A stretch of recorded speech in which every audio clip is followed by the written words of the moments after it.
Before we begin today's recording, I'd like to apologize because I've been gone for about 5 days, maybe about a week max. And that's because the little one, the baby of the house, was down with a stomach bug, and wifey and I were taking care of him. Wifey's on, what's it called? That holiday that you pick at the end of the year. What's it called? Annual leave, yeah. So wifey's on annual leave and we're taking care of him. And apparently we didn't observe good hygiene in taking care of him, and we got both of ourselves infected. And so the whole household, pretty much, except the firstborn, was down, my 6 year old. And so, yeah, it wasn't a pretty sight because we were all down with some tummy bug, some bacterial thing. And that's why I was missing for about a week. Now, it has given me time to think that perhaps I need to come up with some contingency plans, maybe start batch recording so that I'm not missing for any significant length of time in the future. And so, with the apologies out of the way, I'd also like to say welcome to the new listeners, because I had a look at the stats just now since I've been gone for a while, and I noticed that our listenership has tripled. I'm not sure what is the reason for that, and so I'd like to say thank you to those of you who have been liking, sharing, commenting, or otherwise trying to promote the podcast. So I'd like to attribute this significant growth to you guys. So thank you very much for pushing the gospel out there. It's always nice to have more people on board, so that we can keep sharing the good news and the gospel of how to grow our businesses using the discipline of personal sales.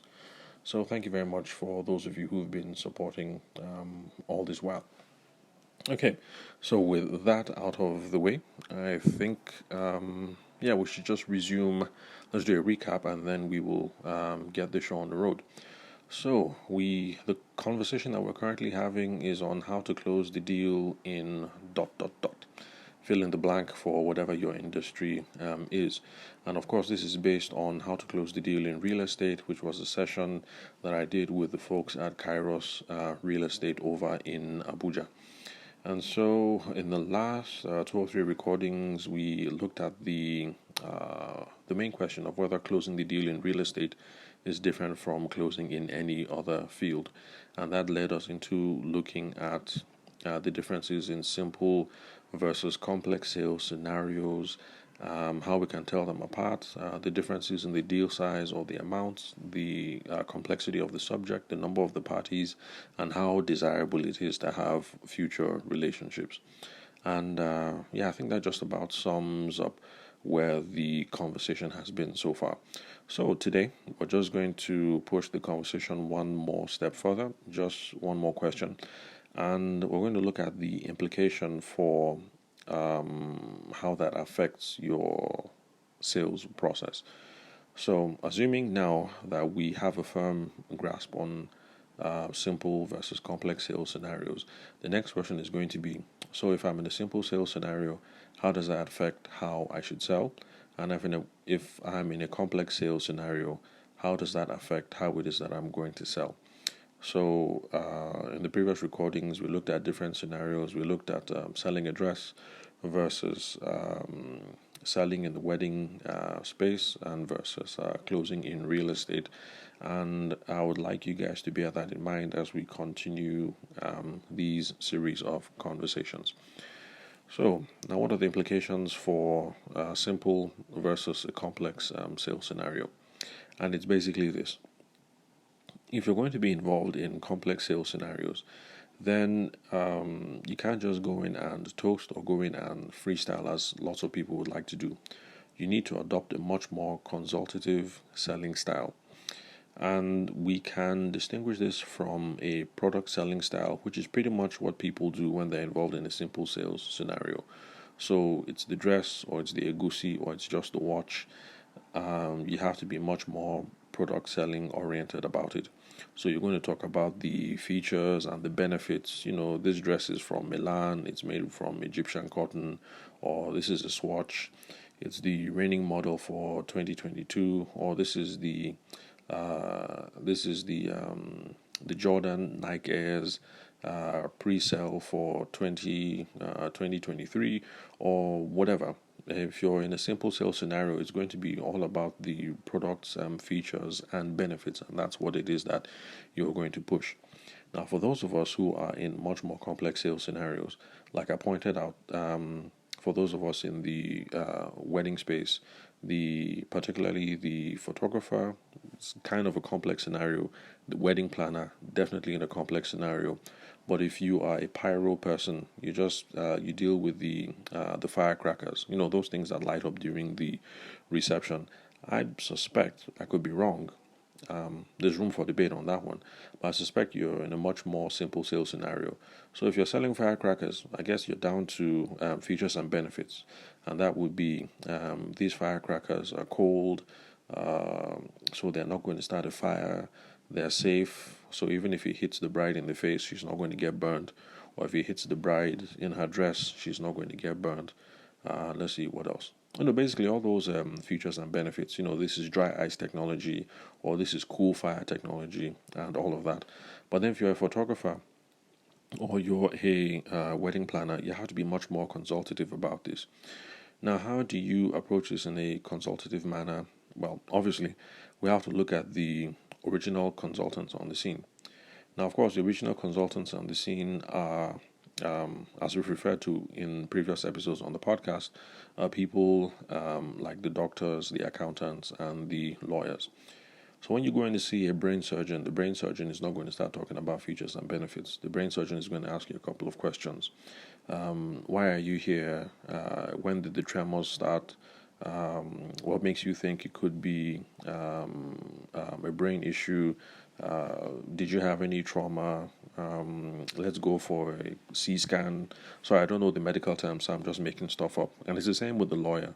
The lawyer is not just going to say, okay, Mrs. Okedengbe, this is what we're going to do. We're going to file this motion. We're going to file this report. We're going to do this. The lawyer is going to say, Mr. Okedengbe, welcome to the office. Sit down. So tell me, what's the problem? When did you and your tenant start having issues? How long has the tenancy been on? What has the rent been? What has the working relationship been like? What kind of contract did you guys sign? How did you guys meet? What's the relationship been like?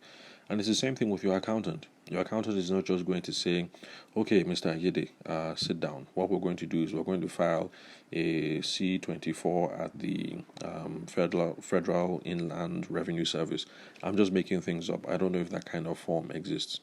So he's not just going to say, sit down, let's file this paperwork. He's going to say, okay, Mr. Ayede, thank you very much for coming in today. Let's have a chat. How long have you been in business? What are the kind of profits that you declare? Is this a for-profit initiative, or is this an NGO? What kind of services do you sell? Are you behind on your tax returns? What do you want to achieve with these filings? Are you trying to engage in what's that term? Is it tax avoidance? Tax avoidance, I think. That's where you use legal means to reduce the level of tax that you pay.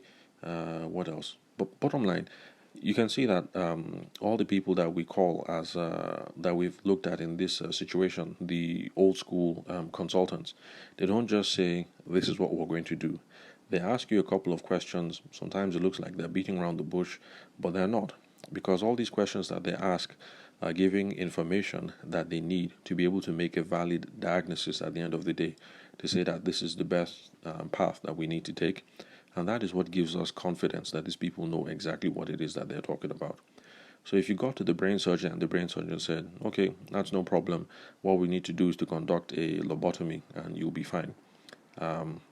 Again, I'm just making stuff up. I don't know if they carry out lobotomies these days. So if he comes and says, we're just going to carry out a lobotomy and you'll be fine, you'd run for the hills. You'd be like, this guy doesn't know what he's talking about. Let me go and look for somebody else. But if the person asks all the relevant questions and says, okay, Mr. Ayede, this is what we need to do, we need to run this test, and if these and these are the parameters, then we might have to schedule you in for surgery. These are the implications, these are the success rates. This is what I recommend in my own professional opinion. And it's the same thing with the accountant. The accountant will say, okay, Mrs. Ogedengbe, with all the information that we've gotten so far, I think these and these and these are what we need to file to achieve goals 1, 2, 3, and 4. And to keep the regulators happy, we just need to file 6, 7, 8, and 10. And this is my own professional recommendation. And it's the same sort of thing that we, those of us who are in complex sales scenarios, need to do. So, as a wedding planner or as a photographer, you don't just say, okay, thank you very much for coming in today. This is what we're going to do. We'll have a chocolate fountain. Egyptian cotton is all the rage, so everything has to be Egyptian cotton right now. And since what's his name, Davido, since Davido is the reigning musician, and you guys have all the money to spend, let's just get Davido to perform at the wedding.